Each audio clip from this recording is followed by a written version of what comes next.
Dear students, exam नज़दीक है, ज़रूरत है फास्ट रिवीजन की। हर एक पॉइंट को बहुत ही कम समय में पढ़ने की।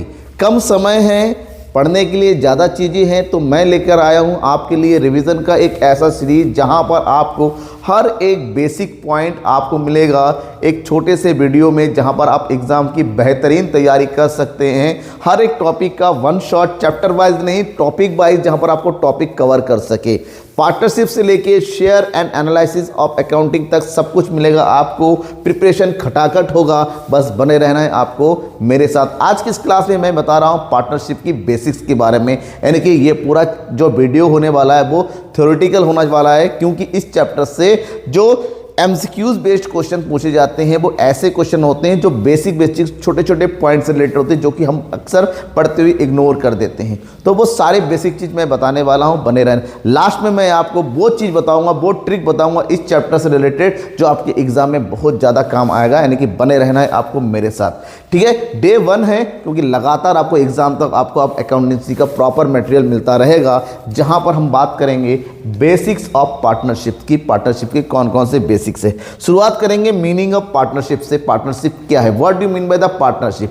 पार्टनरशिप का मतलब होता है टू या फिर मोर देन टू लोगों के बीच का आपस में एग्रीमेंट होना, जो एग्रीमेंट को पार्टिकुलर किसी ना किसी बिजनेस के अकॉर्डिंग होता है। इसी चीज को सेक्शन 4 ऑफ पार्टनरशिप एक्ट 1932 में एक्सप्लेन किया गया है कि partnership is the relationship between person who have agreed to share the profits of a business carried on by all or any one of them acting for all। मतलब दो या दो से ज़्यादा लोगों का एक ऐसा बिजनेस जहां पर उस बिजनेस को पूरे पार्टनर की तरफ से कोई एक पार्टनर या सभी पार्टनर मिलके पार्टिकुलर प्रॉफिट रेशियो के हिसाब से जो इस पर वो एग्रीड है बिजनेस को कैरी करते हैं, पार्टनरशिप होता है। पार्टनरशिप के लिए सबसे इंपॉर्टेंट ये है कि दो या दो से ज़्यादा पार्टनर होना चाहिए और उन सबके बीच में प्रॉपर एग्रीमेंट का होना चाहिए, ताकि बिजनेस को कैसे एग्रीमेंट आगे कराए। इसका मतलब होता है पता होना चाहिए the characteristics of the partnership. First one, यहां पर दो या दो से ज्यादा पार्टनर होने चाहिए। कभी कभी क्वेश्चन आता है the maximum number of partners that is 50। एक पार्टनरशिप में मैक्सिमम 50 मेंबर्स ही हो सकते हैं। यहां पर पार्टनर्स के बीच में एग्रीमेंट का होना जरूरी है। एग्रीमेंट में भी ओरल में भी रिटर्न। बेसिकली रिटर्न को ज़्यादा प्रिफर किया जाता है क्योंकि ये वैलिड डॉक्यूमेंट होता है, बट ओरल भी हो सकता है। ये एक लॉफुल होना चाहिए, यानी कि बिजनेस लॉफुल होना चाहिए, अकॉर्डिंग टू लॉ होना चाहिए, गैर कानूनी काम नहीं होना चाहिए। और सबसे इंपॉर्टेंट, जो भी प्रॉफिट होना उनका प्रॉफिट शेयरिंग होना चाहिए। नहीं होता है तो अकॉर्डिंग टू पार्टनरशिप एक्ट ये कहता है कि आपको इक्वली बांटा जाएगा, बट प्रॉफिट शेयरिंग रेशियो का होना जरूरी है। बिजनेस या तो सभी मिलकर चलाएंगे या सभी के बिहाफ में कोई एक पार्टनर चलेगा, एनी ऑफ देम, मतलब कोई भी उनमें से एक चलाएगा। तो ये पार्टनरशिप का एक बेसिक रिक्वायरमेंट है जो जरूरी है होना। अब बात करेंगे जो पार्टनरशिप बनता है, मैंने अभी कहा पार्टनरशिप के लिए जरूरी है किसका, एग्रीमेंट का। और एग्रीमेंट रिटर्न या ओरल दोनों हो सकता है, लेकिन अगर रिटर्न होता है तो उसका एक वैलिडेशन होता है। वो लॉ के सामने, कानून के सामने कोई भी डिस्प्यूट होता है उस समय वो यूज होता है। तो एक रिटर्न डॉक्यूमेंट होता है जिसको हम बोलते हैं पार्टनरशिप डीड, जहां पर उनके सारे एग्रीमेंट लिखे होते हैं और जितने भी पार्टनर्स होते हैं, 2 होते हैं, 4 होते हैं, 10 होते हैं, जितने ही पार्टनर होते हैं उनका प्रॉपर सिग्नेचर होता है।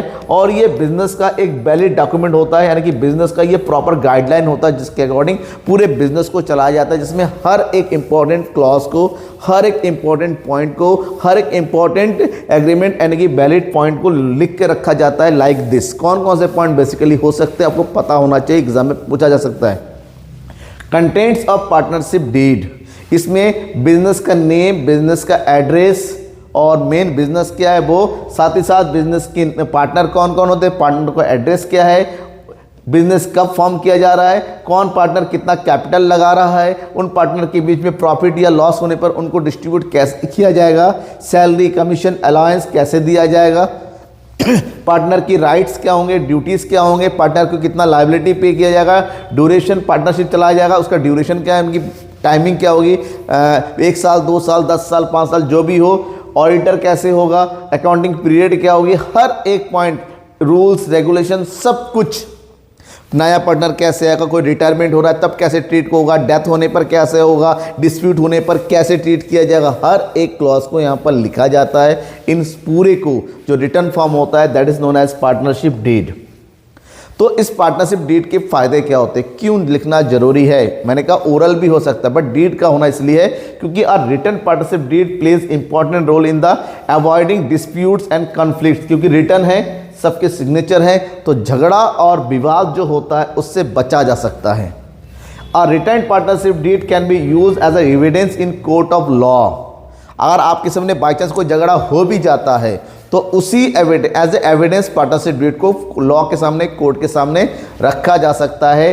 Facilitates smooth functioning of business by avoiding misunderstanding. कोई मिसअंडरस्टैंडिंग ना हो, ये कह रहे हैं ऐसा नहीं था, वैसा नहीं था, ऐसा था, तो जो भी था पार्टनरशिप डीड में था, लिख के खोल के जो मिसअंडरस्टैंडिंग है वो सब निपटाया जा सकता है।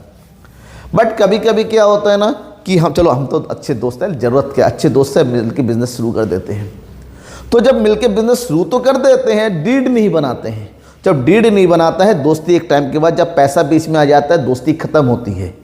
ठीक है, दोस्ती ना रहा तो मामला आ जाता है। जब दोस्त नहीं रहता है तब झगड़ा शुरू होता है।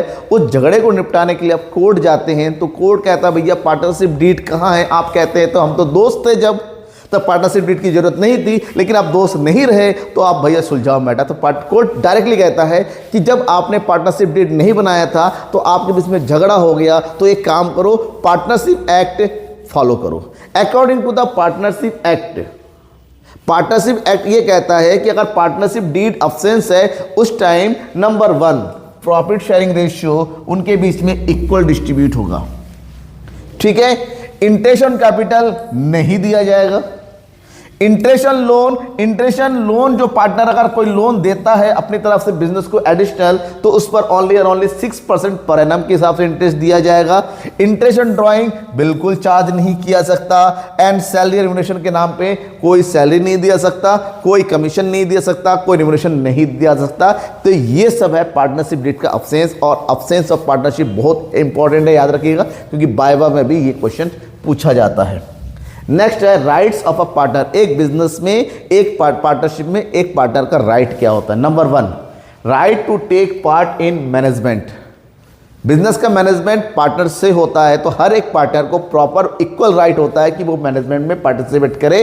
Right to inspect the books of the account, जो भी बुक अकाउंट बनता है उसको इंस्पेक्ट करना है। Right to share profit, right to be consulted about the matters affecting the partnership business. उसको राइट है कि प्रॉफिट का शेयर लेना, उसको राइट है कंसल्टेंट्स की सलाह मशवरा देना, उसको राइट है जब चाहे वो रिटायर हो सकता है। अब उसकी ड्यूटी, अगर राइट ही लेना है तो साथ में आपको कुछ ड्यूटी भी होती है, आपको फॉलो करना पड़ेगा कुछ ना कुछ। जैसे ही शुड बी फेथफुल, उसको फेथफुल होना पड़ेगा, भरोसेमंद होना पड़ेगा सभी पार्टनरों के लिए। ही शुड बी शेयर, अगर वो प्रॉफिट के लिए कहता है मुझे प्रॉफिट चाहिए तो जब लॉस होगा उसको लॉस भी उठाना पड़ेगा। He have to attend the duties, उसको जो भी ड्यूटी दिया गया है उसको डिलीजेंटली फॉलो करना पड़ेगा। He should not compete with the firm, उसको फर्म के साथ वो किसी भी तरह से कम्पीट नहीं कर सकता। मतलब कोई बिजनेस फर्म सबने मिलकर शुरू किया, सेम टू सेम बिजनेस वो अकेला नहीं शुरू कर सकता, तो इसके ड्यूटीज है। अब बात करेंगे, ये तो हो गया बेसिक चीज़ें। अब हमारे पास एक बात और आ जाती है कि पार्टनरशिप में कौन कौन से अकाउंट तैयार किए जाते हैं। पार्टनरशिप में नॉर्मली बहुत सारे अकाउंट तैयार किए जाते हैं जो बेसिकली एक बिजनेस का होता है। इसका मतलब होता है कि यहाँ पर भी आपकी जनरल एंट्री होती है, जनरल एंट्री के बाद यहाँ पर भी आपका लेजर बनेगा, ट्रायल बैलेंस बनेगा, फिर प्रॉफिट एंड लॉस बनेगा। प्रॉफिट एंड लॉस बनने के बाद इसको कितने भी पार्टनर्स हैं उन पार्टनर के बीच में प्रॉफिट एंड लॉस को डिस्ट्रीब्यूट किया जाता है। तो प्रॉफिट एंड लॉस डिस्ट्रीब्यूट करने के लिए यहाँ पर एक एडिशनल अकाउंट बनता है, profit and loss appropriation account, जो बताता है कि पार्टनरों को क्या क्या दिया जाना है, पार्टनरों से क्या क्या लिया जाना है, फिर जो नेट प्रॉफिट बचता है डिस्ट्रीब्यूटेड प्रॉफिट वो पार्टनरों में कैसे बंटना है। तो इसके लिए तैयार किया जाता है profit and loss appropriation account. Normally class 11 में आपने लेजर वगैरह सब कुछ पढ़ा होगा और आपने एंड किया था प्रॉफिट एंड लॉस अकाउंट तक। अब उसके आगे यहाँ पर पार्टनरशिप के अकाउंट तैयार किया जाता है कि जितने भी पार्टनर है, 2 है 3 है, उनको अकॉर्डिंग टू पार्टनरशिप जो कुछ भी दिया जाना है, लाइक इंटेंशन कैपिटल दिया जाना है, सैलरी दिया जाना है, कमीशन दिया जाना है, वो सब देने के बाद जो प्रॉफिट में से जो हिस्सा बचेगा वो पार्टनरों में बांटना भी according to the profit sharing ratio. उसके लिए एक फॉर्मेट तैयार किया जाता है profit and loss appropriation account का इस तरह से। ये एक लेजर अकाउंट होता है जहां पर ये डेबिट साइड में उन सब चीज़ों की एंट्री करते हैं जो किसी पार्टनर को पे करना है। लाइक पार्टनर को देना है इंटरेस्ट ऑन कैपिटल, दो पार्टनर है, दोनों का इंटरेस्ट ऑन कैपिटल निकालो और यहाँ पर लिख दो। पार्टनर्स को सैलरी देनी है, जितनी पार्टनर की सैलरी देनी है वो सब लिख देंगे। किसी पार्टनर को कमीशन देना है, जितना भी कमीशन है कैलकुलेट करके यहाँ लिखेंगे। अगर जनरल रिजर्व बचा के रखना है तो जो भी हिस्सा है वो बचा के रख लेंगे और जो भी प्रॉफिट हुआ था उस प्रॉफिट को लिखेंगे क्रेडिट साइड में। पार्टनर ने अगर ड्राइंग किया है तो उस ड्राइंग के ऊपर इंटरेस्ट चार्ज करेंगे, उसको लिखेंगे क्रेडिट साइड में। तो प्रॉफिट और ड्राइंग को ऐड करके जो भी अमाउंट आएगा उसमें से माइनस कर देंगे पार्टनरों को जो भी पेमेंट करना है, interest and capital, salary and commission. उसके बाद जो बचेगा नेट अमाउंट, उस नेट अमाउंट को according to the profit sharing ratio पार्टनरों में क्या कर देंगे, डिस्ट्रीब्यूट कर देंगे। तो profit and loss appropriation account complete हो जाता है। कैसे बनेगा? आप कहेंगे सर आप तो थ्योरी बता दे रहे, बिल्कुल बताऊंगा। इसके बाद इस बार नेक्स्ट वाले वीडियो में मैं आपको पूरा कंप्लीट न्यूमेरिकल बताऊंगा कि कैसे तैयार किया जाता है एप्रोप्रिएशन अकाउंट, कैसे तैयार किया जाता है कैपिटल अकाउंट। एप्रोप्रिएशन अकाउंट बनने के बाद तैयार होता है कैपिटल अकाउंट। कैपिटल अकाउंट क्योंकि पार्टनर्स बिजनेस में हर एक पार्टनर का अपना रोल होता है, बिजनेस में हर एक पार्टनर ने अपना कैपिटल लगाया होता है, तो वो चाहता है कि मैंने कैपिटल लगाया तो बदले में मुझे जो वो सब कुछ मिले जो सबके लिए प्रॉपर एग्रीमेंट किया गया है। तो यहाँ पर हर एक पार्टनर के लिए एक सेपरेट कैपिटल अकाउंट बनाया जाता है। नॉर्मली हम अकाउंट में कहते हैं सेपरेट अकाउंट। एक कैपिटल अकाउंट में सबके लिए सेपरेट कॉलम बना देते हैं, ठीक है। अब जो कैपिटल अकाउंट बनता है according to the nature of the capital बनता है। कैपिटल के दो नेचर बनते हैं, या तो कैपिटल फिक्स होता है या तो कैपिटल फ्लैक्चुएट होता है। फिक्स का मतलब होता है साल भर कैपिटल बैलेंस में कोई चेंज नहीं किया जाए, वो जैसा है वैसा ही रहेगा।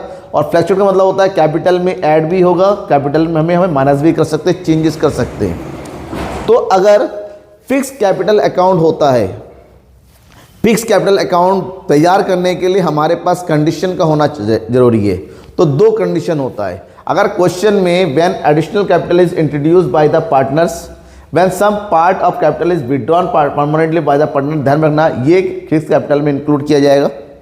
और फिक्स कैपिटल अकाउंट तभी तैयार किया जाएगा जब क्वेश्चन में आपके पास प्रॉपर करंट अकाउंट दे रखा हो या फिर आपके क्वेश्चन में कहीं पर फिक्स कैपिटल लिखा हो। अगर ये ऐसा है, करंट अकाउंट या फिक्स कैपिटल लिखा हुआ होता है, उस केस में ही हम कैपिटल अकाउंट की तरह बनाएंगे, अदरवाइज नॉर्मल फ्लैक्चुएटिंग अकाउंट की तरह बनेगा। जब कैपिटल अकाउंट बनता है इस टाइम बनता है कैपिटल अकाउंट के दो पार्ट होते हैं, एक होता है पार्टनर्स कैपिटल अकाउंट और दूसरा होता है partners current account. Partners capital account में केवल और केवल जो कैपिटल बैलेंस होता है उसकी एंट्री करेंगे। जो कैपिटल होता है उसको लिखेंगे बैलेंस BD। अगर पार्टनर ने कुछ विड्रॉ कर लिया है, कुछ एडिशनल लगाया है, तो वो वहाँ लिखेंगे by bank account additional capital. अगर लगा है परमानेंटली, कुछ विड्रॉ किया है तो उसको माइनस कर देंगे, तो जो बचेगा वही हमारा बैलेंस CD हो जाएगा। मतलब यहाँ पर बैलेंस BD और बैलेंस CD दोनों बेसिकली इक्वल होते हैं, ठीक है। उसके बाद जो दूसरे आइटम्स हैं, जैसे पार्टनरों को इंटेंशन कैपिटल देना है, पार्टनरों को सैलरी देना है, पार्टनरों को कमीशन देना है, उन सब की एंट्री यहाँ पर करेंगे करंट अकाउंट में। पार्टनर ने कुछ ड्राइंग किया है तो यहाँ लिखेंगे, ड्राइंग के ऊपर इंटरेस्ट लगना है तो यहाँ लिखेंगे। उसके बाद टोटल ऑफ क्रेडिट्स में से टोटल ऑफ डेबिट माइनस करके जो बचेगा that is balance CD। Current account का बैलेंस पॉजिटिव या नेगेटिव आ सकता है, हो सकता है डेबिट ज़्यादा हो सकता है क्रेडिट ज़्यादा हो। बट अगर क्वेश्चन में कुछ ना लिखा हुआ हो, क्वेश्चन में कोई इंफॉर्मेशन गिवन ना हो, तो उस केस में हम तैयार करते हैं fluctuating capital account. Fluctuating capital account और फिक्स अकाउंट में बस इतना ही डिफरेंस है।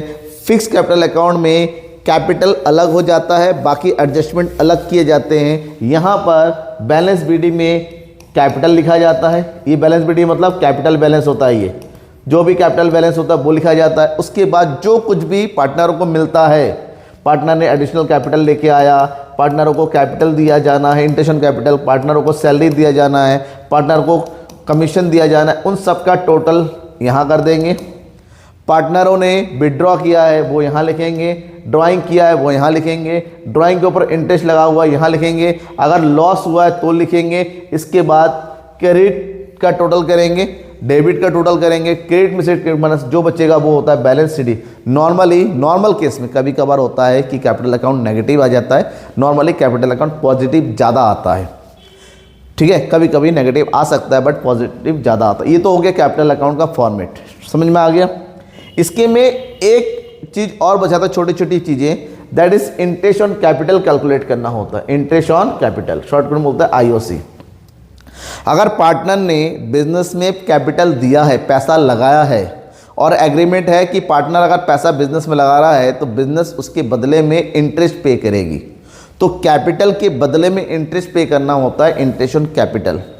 अब इंटरेस्ट ऑन कैपिटल के केस में पार्टनरशिप डीड में प्रॉपर लिखा हुआ होना चाहिए कि इंटरेस्ट ऑन कैपिटल दिया जाना चाहिए। दूसरी बात ये याद रखना है कि इंटरेस्ट ऑन कैपिटल हमेशा प्रॉफिट के अगेंस्ट ही दिया जाता है, कि प्रॉफिट के केस में अगर प्रॉफिट नहीं है तो इंटरेस्ट ऑन कैपिटल दिया नहीं जाएगा, अगर कुछ भी एडिशनल क्लॉज या एडिशनल एग्रीमेंट ना हो तो। अगर लिखा हुआ है interest on capital you have to calculate even there is loss, तब, अदरवाइज नॉर्मली प्रॉफिट अगर होता है तो ही इंटरेस्ट ऑन कैपिटल दिया जाएगा, अदरवाइज नहीं। तो यहाँ पर 3 केस बनता है। इफ देयर इज लॉस, अगर बिजनेस में लॉस होता है, अगर बिजनेस में लॉस होता है that is no interest on capital is allowed, interest on capital नहीं दिया जाएगा। In case of sufficient profit, अगर प्रॉपर प्रॉफिट होता है, अगर प्रॉपर प्रॉफिट हो रहा है, मान लीजिए प्रॉफिट है 50,000 और इंटरेस्ट ऑन कैपिटल बन रहा है 10,000, तो इस केस में पूरा का पूरा इंटरेस्ट ऑन कैपिटल दिया जाएगा, जैसे डीड बोलता है, बचा हुआ प्रॉफिट पार्टनरों में प्रॉफिट शेयरिंग रेशियो में बढ़ जाएगा।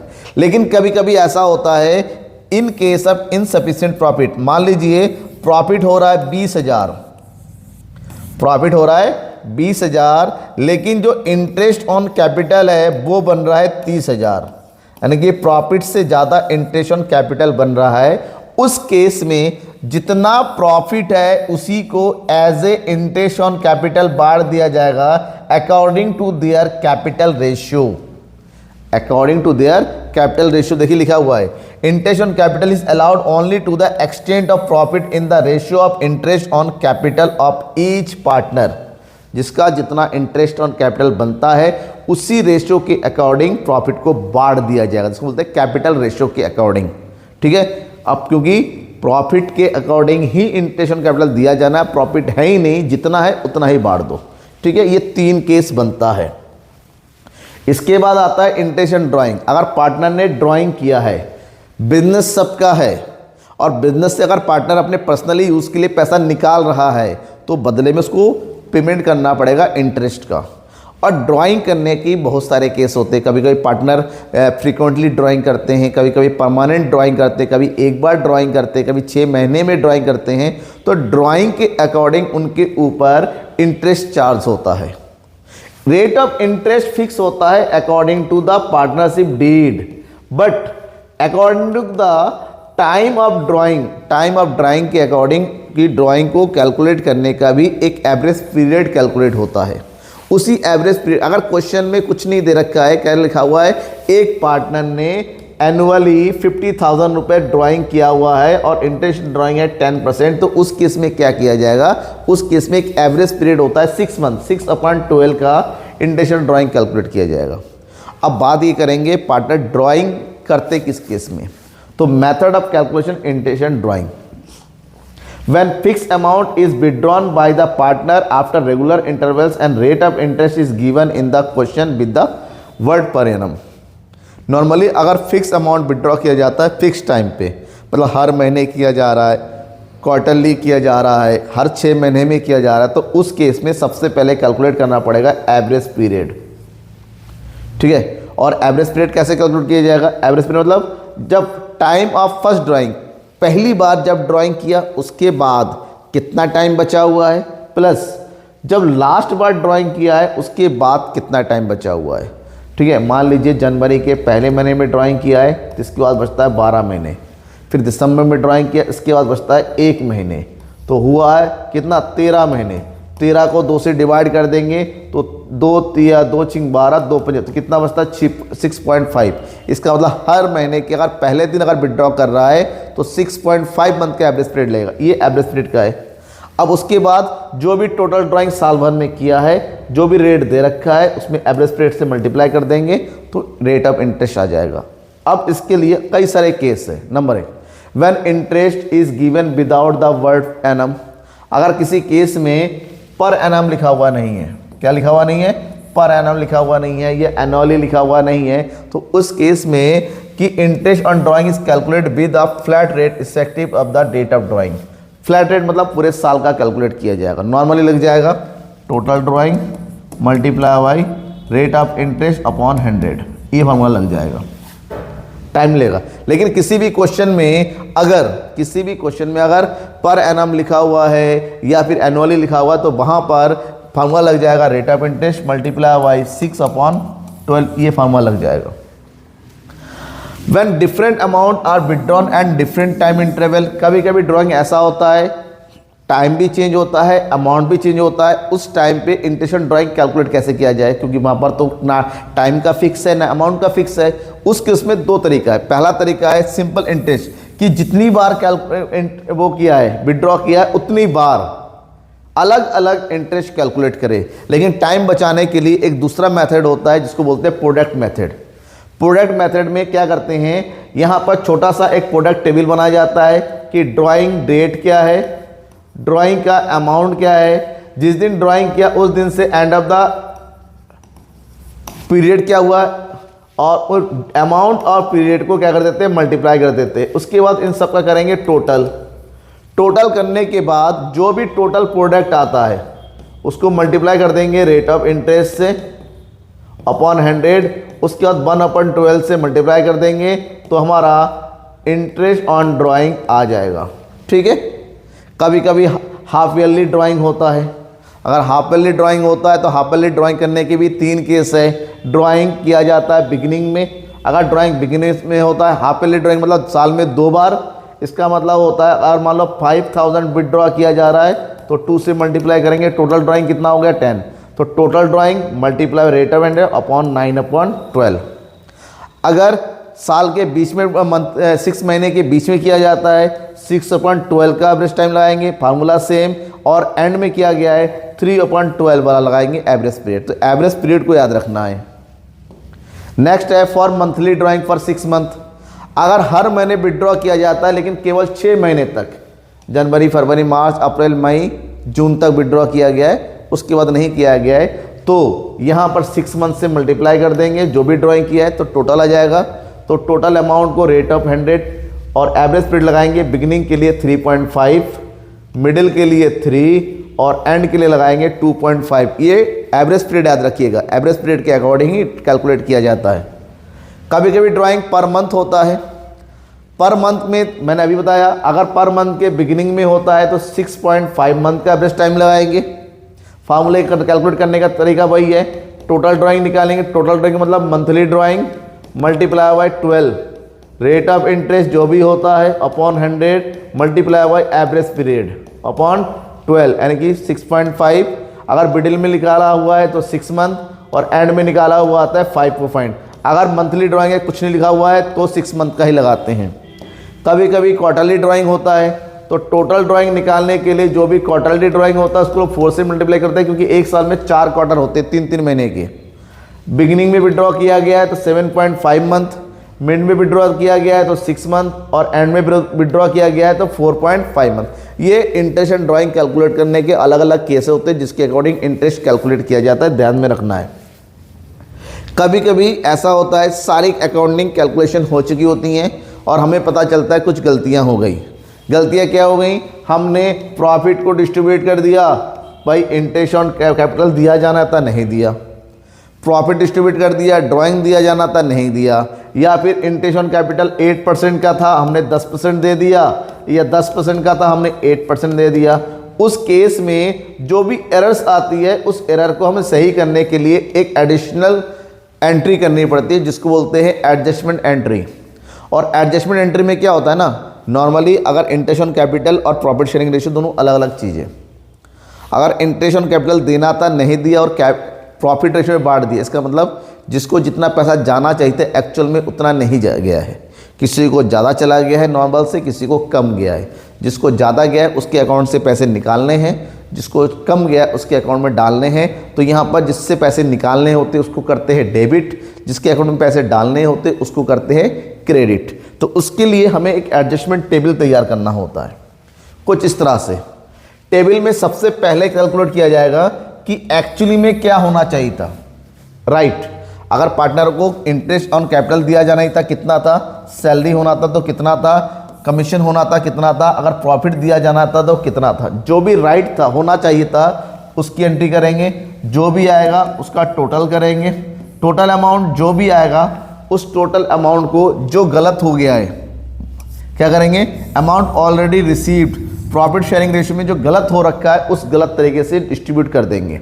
तो जो राइट था और जो रॉन्ग था उनके बीच का क्या निकालेंगे, अब डिफरेंस निकालेंगे क्या चीज़, डिफरेंस। तो जब डिफरेंस निकालेंगे तो पता चलेगा, एक मान लो यहाँ पर इसको 5000 मिलना चाहिए था, इसको 4000 मिलना चाहिए था। तो जब डिफरेंस निकाल लेंगे तो पता चलेगा इसको 4000 मिला है, इसको 5000 मिला है। इसका मतलब होता है कि इसके अकाउंट में 1000 कम गया है, इसके अकाउंट में 1000 ज़्यादा गया है। तो यहाँ पर बी को डेबिट कर देंगे जिसके अकाउंट में ज़्यादा गया है, गेनर को डेबिट कर देंगे, जिसके अकाउंट में पैसा कम गया है उसको क्रेडिट कर देंगे, सेक्रीफाइस कर देंगे। तो ये था आपका बेसिक ऑफ पार्टनरशिप। इसी को याद रखेंगे, इसी के अकॉर्डिंग न्यूमेरिकल क्वेश्चन भी हम सॉल्व करेंगे। सारे पॉइंट जो भी मैंने पॉइंट बताए उसके लिए मैं आपको सेपरेटली एक डिटेल्ड पॉइंट बहुत ही जल्दी में बता दूंगा, ताकि आपको हर एक पॉइंट, आपको हर एक चीज़ बताऊंगा जो आपके एग्जाम के लिए इंपॉर्टेंट है। आपको क्या करना है, बने रहना है मेरे साथ। इस चैनल को सब्सक्राइब कर लीजिएगा तो आपकी अकाउंटेंसी की परफेक्ट तैयारी करेंगे हम लगातार, ठीक है।